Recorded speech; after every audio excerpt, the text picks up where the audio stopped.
Nobel শান্তি পুরস্কার কে পাবে এটি আসলে কেউ আগে থেকে কোনো অনুমান করতে পারেনি।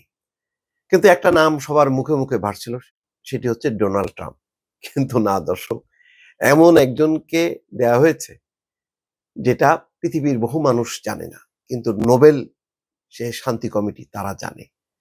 তারা এমন একজনকে দিয়েছে বা পৃথিবীতে যেখানে সবচেয়ে বড় সংকট গণতন্ত্রের, পৃথিবীতে সবচেয়ে বড় সংকট যেখানে মানুষের অধিকার আদায়ের, সেই গণতন্ত্রের পক্ষের অধিকার আদায়ের একজন নারীকে তারা নোবেল শান্তি পুরস্কার দিয়েছে। চিন্তা করেন, কোথায় দাবিদার ছিল ডোনাল্ড ট্রাম্প, সেখানে তারা দিয়েছে ভেনেজুয়েলার মারিয়া করিনা মাচাদো।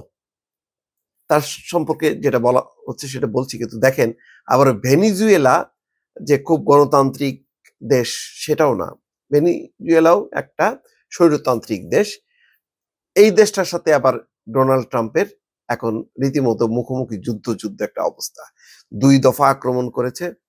এখানে মাদক পাচারকারী দেশ হিসেবে ডোনাল্ড ট্রাম্প আখ্যায়িত করেছে এবং তাদের 2টি নৌযানের উপর বা নৌবহরের উপর হামলা করেছে মার্কিন সেনারা। টান উত্তেজনার মধ্যে সেই ভেনেজুয়েলার একজন নারীকে নোবেল শান্তি কমিটি শান্তি পুরস্কার দিয়েছে।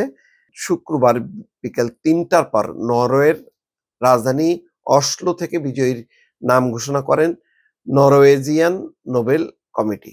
মাচোদোকে এই পুরস্কার দেওয়া হচ্ছে ভেনেজুয়েলার জনগণের গণতান্ত্রিক অধিকার প্রতিষ্ঠায় তার অবিচল এবং সাহসী ভূমিকা এবং স্বৈরশাসন থেকে ন্যায়ভিত্তিক এবং শান্তিপূর্ণ গণতান্ত্রিক রূপান্তর ঘটানোর জন্য তার দীর্ঘ লড়াইয়ের স্বীকৃতি স্বরূপ। যে আমি আগেই বলেছি না, এখন সবচেয়ে বড় সংকট গণতন্ত্র, মানবাধিকারের, সেই ক্ষেত্রে যারা এখন লড়ছেন তাদেরকে এখন নোবেল শান্তি কমিটি সামনে নিয়ে আসছেন। এটা ভালো, বিশ্বের জন্য এটা একটা ভালো দৃষ্টান্ত দর্শক।